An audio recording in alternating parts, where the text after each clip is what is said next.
शैलपुत्री देवी दुर्गा के पहले रूप का नाम है और उनकी कथा प्राचीन हिंदू ग्रंथों में वर्णित है।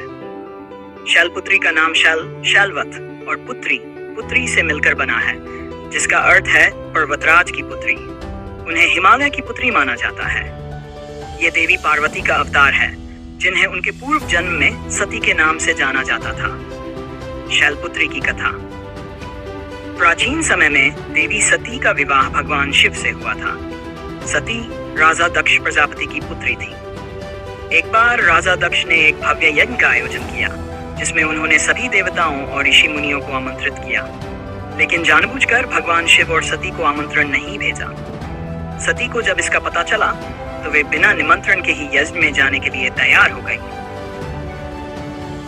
भगवान शिव ने उन्हें समझाने की कोशिश की कि बिना निमंत्रण के वहां जाना उचित नहीं है, लेकिन सती अपने पिता के यज्ञ में जाने के लिए अडिग रहीं। जब वे यज्ञ स्थल पर पहुंची तो राजा दक्ष ने भगवान शिव का अपमान किया और उनके प्रति कठोर वचन बोले।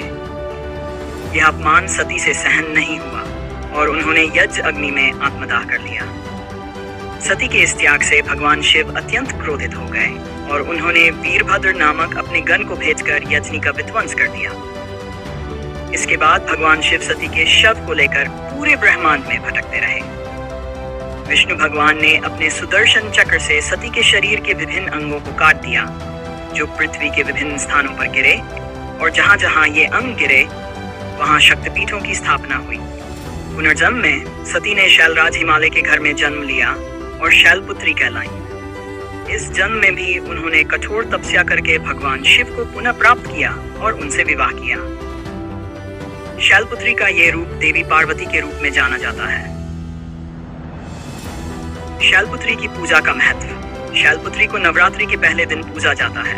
वे शक्ति, धैर्य और भक्ति का प्रतीक हैं। उनकी पूजा से मनोबल और जीवन में स्थिरता मिलती है। उनके वाहन वृषभैल हैं और वे अपने एक हाथ में त्रिशूल और दूसरे हाथ में कमल धारण करती हैं। उनकी पूजा से भक्तों को जीवन में शक्ति, साहस और मानसिक शांति प्राप्त होती है। शैलपुत्री का ये रूप भक्तों को ये संदेश देता है कि चाहे कितनी भी कठिनाइयां आएं, दृढ़ता और भक्ति के साथ सभी समस्याओं का समाधान संभव है।